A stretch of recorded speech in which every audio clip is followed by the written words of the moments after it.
Halo teman-teman semua, aku Daniel Michael Giancarlo Hermadiga. Jadi hari ini aku bakal ngejelasin nih tentang brand Planco, yaitu ada Ruang Tengah Cafe, yaitu spesialis smoothies bowl yang ada di Kota Malang.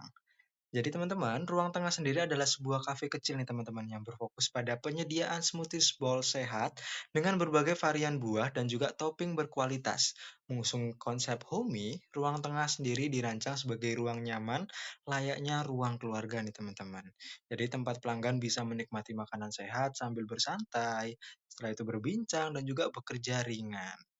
Di mana ruang tengah sendiri ini menyasar pasar mahasiswa dan juga pekerja muda yang ada di Kota Malang nih teman-teman. Karena bisa kita lihat bahwa tren pada saat ini eh, yang berputar pada kalangan anak muda adalah tren-tren dengan unsur kesehatan nih teman-teman. Nah, dengan target market mahasiswa dan juga pekerja muda, pastinya ruang tengah hadir dengan harga yang terjangkau nih teman-teman. Dengan rasa yang konsisten serta pengalaman nongkrong yang hangat dan juga personal. Nah, next kita akan bahas tentang brand Vision nih teman-teman, yaitu menjadi cafe smoothies bowl pilihan utama mahasiswa dan juga pekerja muda yang ada di Malang, yang mencari menu yang sehat dengan suasana cafe yang homey nih teman-teman. Dan juga kita memiliki target mencapai omset di 15 juta per bulan untuk pertama kali dan juga mendapatkan repeat order di 65% pada Desember 2026 atau di akhir tahun kita setelah pembukaan cafe ini. Nah, ada dua pembahasan nih teman-teman di Brand Vision, yaitu ada target pasar yang sempat aku singgung tadi di pertama, ada primary atau target utamanya kita sendiri adalah mahasiswa dengan rentan umur di 18 sampai 24 tahun yang peduli dengan kesehatan, terus suka nongkrong dan juga suka dengan konten TikTok ataupun IG nih teman-teman. Lalu ada secondary atau pasar kedua, ada pekerja muda dengan rentan umur di 23 sampai 30 tahun yang butuh makan praktis, sehat, dan juga tempat rehat setelah kerja yang nyaman nih teman-teman. Lalu selanjutnya kita akan bahas tentang customer insight, di mana kita mentargetkan adalah mereka yang suka makan sehat, tapi tetap pengen enak, lalu tempatnya yang Instagramable, dan juga tempat nyaman. Selanjutnya ada mereka yang cepat tertarik nih teman-teman lewat konten seperti video pendek dan juga promo bundling karena memang bisa dibilang untuk planning brand ini kita memanfaatkan sosial media sebagai media promosi kita nih teman-teman. Oke, selanjutnya kita akan bahas tentang market snapshot. Yang pertama kita akan bahas di sesi trennya sendiri adalah healthy lifestyle yang naik, di mana smoothies bowl dianggap makanan sehat dan juga praktis. Yang selanjutnya ada konsumen yang suka tempat-tempat yang cozy dan juga homey untuk recharge nih teman-teman. Apalagi untuk teman-teman yang introvert mungkin ya, ini kafenya cocok banget ya untuk recharge energi dari hiruk pikuk yang ada di Kota Malang. Nah, selanjutnya adalah delivery food yang makin sering dipakai, seperti GoFood, GrabFood, bahkan juga ada Shopee Food untuk menu yang lebih praktis. Jadi teman-teman kalau misalnya lagi mager lalu tapi pingin makanan yang sehat, sama mager juga buat bikin, mager juga buat keluar nih. Teman-teman bisa cek langsung di GrabFood, eh, GoFood dan juga Shopee Food untuk merasakan menu-menu yang ada di ruang tengah kita sendiri. Jadi teman-teman bisa makan smoothies bowl dengan suasana ruang tengahnya teman-teman sendiri nih. Kayak gitu. Lalu yang selanjutnya ada kompetitor. Di sini kita ada terbagi jadi tiga kategori. Yang pertama ada kategori direct, yaitu ada smoothies atau salad bowl lain. Jadi kita mainnya di harga dan juga varian. Lalu ada indirect nih teman-teman, kalau ngomongin tentang makanan sehat kan atau cemilan sehat tuh banyak banget ya. Yaitu ada yogurt, terus ada fruit bar, coffee shop dengan menu-menu yang sehat. Apalagi ya zaman sekarang kesehatan penting kan teman-teman. Hmm. Lalu yang selanjutnya ada treat utamanya adalah kompetitor yang perang harga dan juga adanya promo dari marketplace. Lalu kita akan bahas tentang posisi peluangnya nih teman-teman. Banyak yang jual kata sehat nih, tapi tidak banyak yang punya konsep homey yang kuat dan juga konsisten di pengalaman pelanggan.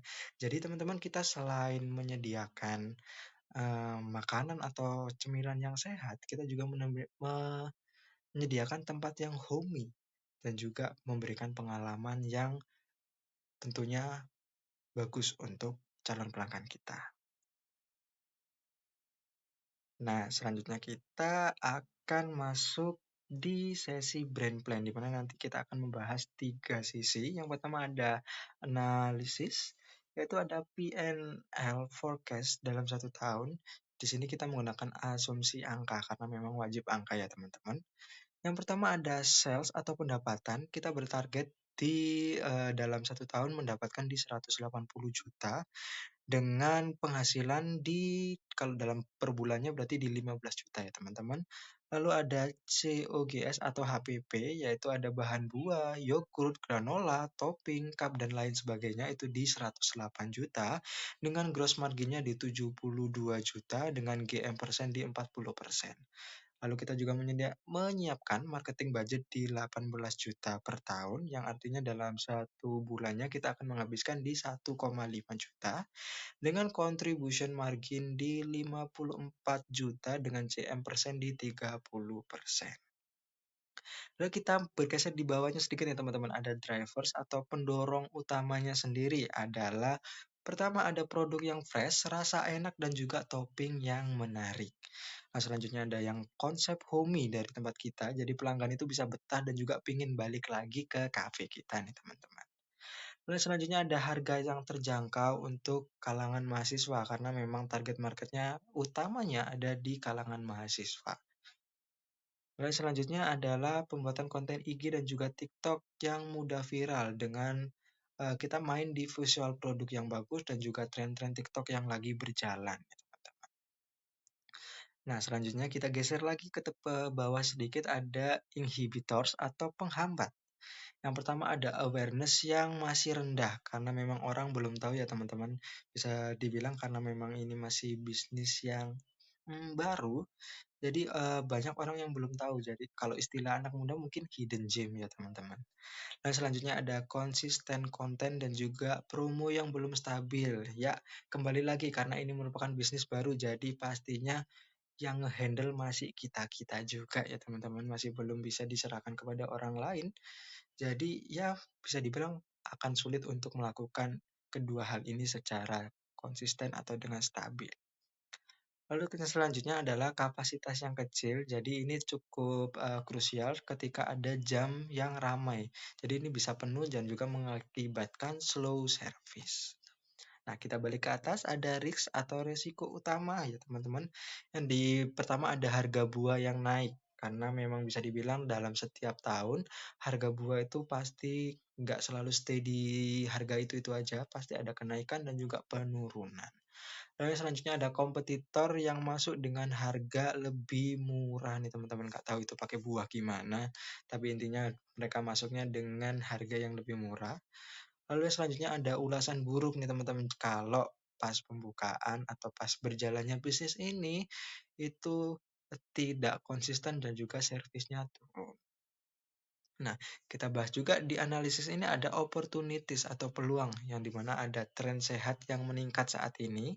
Lalu ada kolaborasi dengan kampus atau komunitas event. Jadi kita akan menyediakan slot-slot untuk teman-teman yang mau membutuhkan sponsor nih teman-teman. Jadi kita bisa memberikan saling memberikan feedback seperti itu.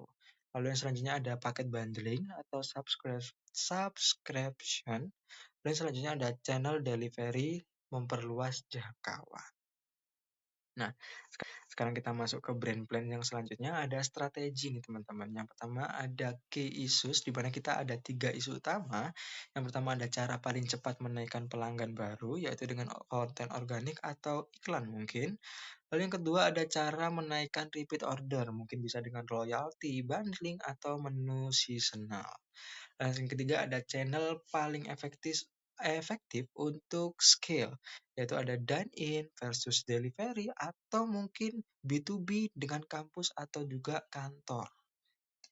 Dan selanjutnya kita akan bahas tentang strategis. Jadi ini ada 3 strategis yang bisa dibilang actionable atau paling bisa untuk dilakukan nih teman-teman. Yang pertama ada akuisisi lewat konten video dan juga promo entry. Di sini ada contohnya adalah berfokus pada TikTok dan juga IG Reels 4 sampai 5 kali dalam seminggu.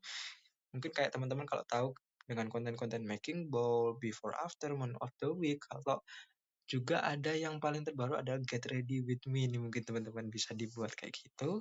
Lalu yang selanjutnya ada naikkan repeat order lewat loyalty atau bundling nih teman-teman. Di sini ada contoh yaitu seperti loyalty stamp. Jadi kalau teman-teman biasanya kalau lagi beli jus atau barang-barang lain nih, terus orangnya bilang, "Kak, jangan dibuang ya untuk notanya, dikumpulin sampai 10 atau berapa, nanti kalau udah kekumpul bisa ditukar dengan produk gratis," kayak gitu. Dan juga mungkin bisa dibarengin dengan bundling Besti Bowl. Jadi bisa beli 2 menu, terus kita akan dapat 1 menu tambahan lagi. Dan itu juga gratis kayak gitu teman-teman. Hal yang ketiga ada diferensiasi yang harus kuat nih teman-teman dari segi kalau dari ruang tengah sendiri adalah home experience dan juga signature menu. Di mana kita akan menyediakan 1 sampai 3 menu signature dalam setiap bulannya nih teman-teman. Jadi bisa dibilang limited ya teman-teman. Jadi setiap bulan itu akan ada menu-menu yang memang khusus untuk bulan itu kayak gitu.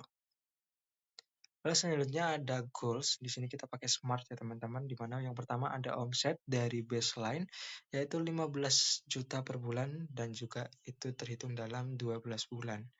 Jadi harus konsisten di 12 bulan untuk mendapatkan 15 juta ke atas. Lalu ada repeat order itu bisa naik jadi 65% dalam 12 bulan. Lalu juga kita selanjutnya ada awareness yaitu followers IG atau sosial media jadi 3.000 dengan average reach reels minimal di 10.000 per bulan. Nah, yang selanjutnya ada opsional nih teman-teman, positioning singkat, yaitu kayak bisa dibilang tagline ya teman-teman, kayak smoothies bowl sehat yang rasanya enak dengan tempat senyaman rumah, kayak gitu. Nah, kita masuk ke brand plan yang terakhir teman-teman, ada execution, yaitu ada pertama ada advertising, pesan, channel, dan juga target. Yang pertama ada target, yaitu mahasiswa dan juga pekerja muda yang radiusnya di 3 sampai 5 kilometer dari tempat kita berjualan nih teman-teman. Kalau semisal bisa menjangkau lebih dari itu merupakan bonus untuk kita nih teman-teman. Nah, selanjutnya ada pesan utama yaitu sehat yang enak dan juga tempat senyaman rumah. Lalu selanjutnya ada channelnya sendiri, teman-teman kita akan memanfaatkan TikTok, IG Reels, dan juga IG Ads dengan radius targeting, lalu ada KOL Mikro Kampus. Nah, yang terakhir dari advertising sendiri ada CTA, yaitu dengan memberikan tagline-tagline kayak coba menu signature minggu ini atau DM untuk promo first time. Nah, selanjutnya kita masuk ke sampling, trial, dan juga activation. Yang pertama ada event kampus, jadi kita seperti yang aku sempat jelasin di awal, kita bisa menyediakan slot untuk sponsorship di mana kita akan bertukar feedback di teman-teman. Jadi kita bisa memberikan booth mini atau tester cup kecil di eventnya teman-teman. Lalu yang selanjutnya ada first timer promo, yaitu kita pemberian diskon di 20% dan juga free topping untuk teman-teman yang baru pertama kali datang ke ruang tengah cafe. Lalu yang selanjutnya ada homey hour, yaitu ada jam sepi di jam 2 sampai jam 5 sore nih teman-teman. Jadi kita di jam-jam tersebut bisa memberikan promo bundling. Lalu yang selanjutnya kita geser ke bawah dikit lagi nih, ada distribution dan juga channel plan. Yang pertama ada dine in, yaitu fokus pada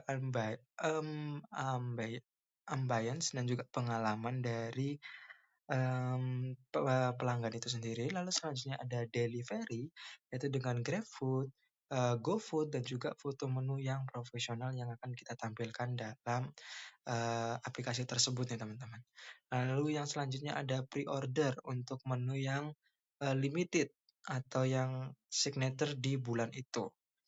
Nah, selanjutnya ada ini opsional ya teman-teman, ada B2B, yaitu kita menyediakan paket meeting, snack sehat untuk komunitas atau kantor kecil. Karena kita lihat nih teman-teman, kalau di Kota Malang sendiri kan banyak tuh perusahaan-perusahaan startup. Nah, biasanya mereka kan suka jajan nih. Nah, kita bisa menyediakan untuk mereka-mereka ini. Atau juga teman-teman yang aktif di organisasi, lagi organisasinya ada event, kita juga bisa memberikan paket snack untuk konsumsi di eventnya teman-teman. Lalu selanjutnya ada innovation, yaitu produk dan juga layanan yang baru. Yang pertama ada menu seasonal atau yang tadi signature setiap bulan. Lalu ada custom, ya custom. Jadi kita ada beberapa pilihan untuk tempat atau ukuran dari kemasan itu sendiri dan juga pemberian topping yang lebih dari satu. Lalu juga ada subscription mingguan, di mana teman-teman buat teman-teman ini nanti kalau semisal ini udah jalan nih teman-teman, terus dalam seminggu teman-teman bisa beli 5 kali nih teman-teman. Kita bisa menyediakan, bisa dibilang kalau zaman sekarang tuh kayak loyalty card mungkin ya.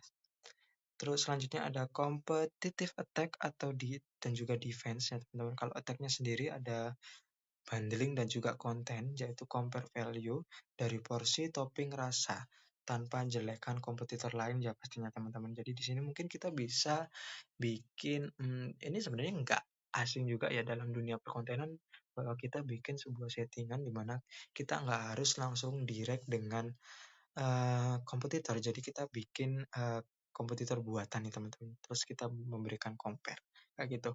Lalu selanjutnya ada defense, yaitu konsistensi rasa dan juga service, lalu ada loyalty komunitas. Jadi customer merasa punya tempat tersendiri nih dengan cafe kita, kayak gitu. Oke,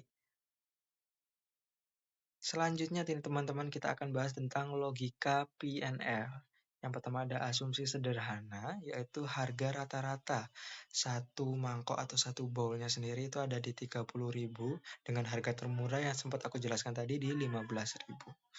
Lalu selanjutnya ada target transaksinya sendiri dalam per bulan itu kita bisa menjual di 500 bowl atau menu, yaitu berarti bisa dibilang 17 mangkok per hari ya teman-teman, dengan sales atau penjualan per bulannya itu di 500 berarti kali rata-ratanya di 30 berarti bisa dapat di 15 juta kayak gitu ya teman-teman.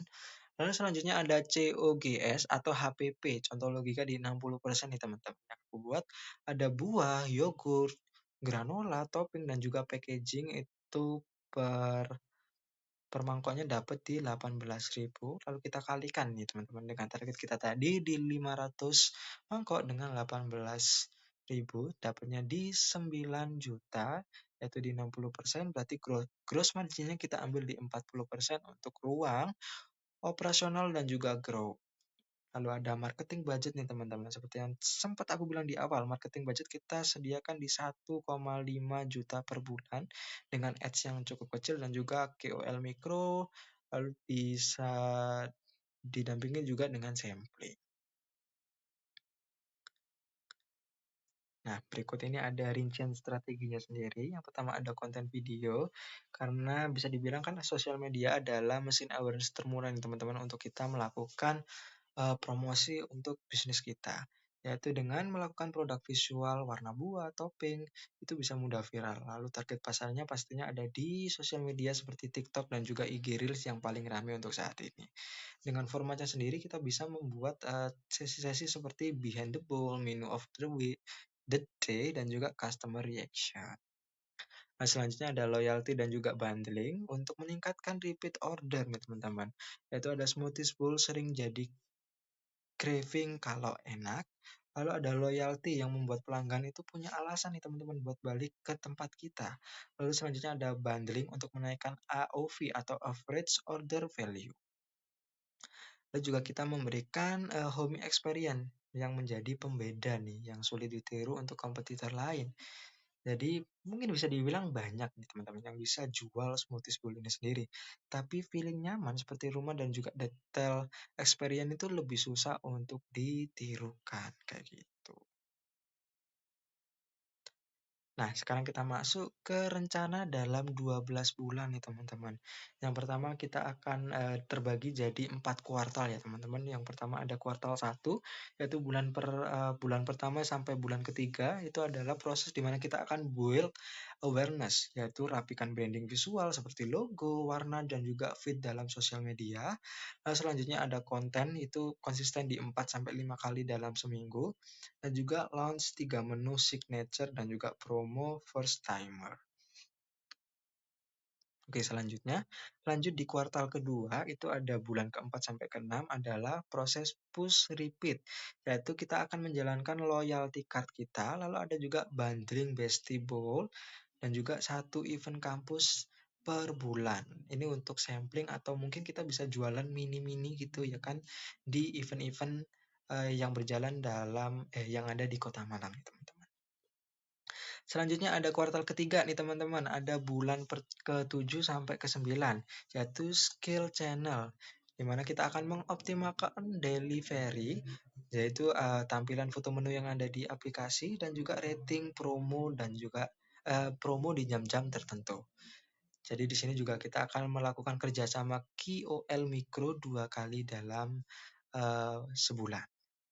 Lalu selanjutnya ada kuartal keempat, yaitu dari bulan 10 sampai bulan 12, yaitu untuk defend and expand. Jadi kita akan mulai nih jalani tentang menu sensasional atau signature tadi dan juga subscription. Lalu kita juga akan mulai nih B2B kecil-kecilan nih untuk komunitas atau kantor yang ada di Malang. Oke. Yang selanjutnya ini adalah yang terakhir, pembahasan terakhir kita teman-teman, yaitu KPI utama dari ruang tengah itu sendiri. Yang pertama ada KPI sales, omsetnya jelas. Tadi udah ku ulang-ulang terus ya teman-teman, yaitu targetnya 15 juta dengan EOV target naik lewat bundling. Lalu yang selanjutnya ada KPI customer dengan targetnya repeat ordernya itu di 65% dan juga rating delivery-nya itu punya target di 4,7 lah minimal ya teman-teman. Kalau bisa lebih mah puji Tuhan. Lalu ada jumlah pelanggan unik per bulan. Jadi ya, you know lah, Gensi sendiri itu kan udah unik-unik ya teman-teman. Jadi kalau kita dapat customer-customer seperti itu, kita bisa merasa kalau, wih, kita bisa menarik nih teman-teman untuk orang-orang yang mungkin jarang banget menoleh tentang kafe-kafe yang seperti kita, kayak kafe yang mengangkat tentang kesehatan. Lalu yang selanjutnya ada KPI marketing, yaitu followers IG ya teman-teman. Di sini spesifik di followers IG dulu. Tapi kita juga akan tetap jalan berbarengan dengan sosial media yang lain, yaitu followers IG di 3.000 dan juga reach per bulannya itu di 10.000 tayangan. Dan juga kita akan menggunakan iklan juga nih pastinya teman-teman untuk memperkenalkan bisnis kita seperti itu. Nah, mungkin itu aja teman-teman yang bisa aku sampaikan tentang bisnis plan dari Ruang Tengah Cafe ini sendiri. Kalau gitu teman-teman terima kasih sudah mendengarkan untuk bisnis plan ini. Aku Daniel Mike pamit undur diri dan juga terima kasih.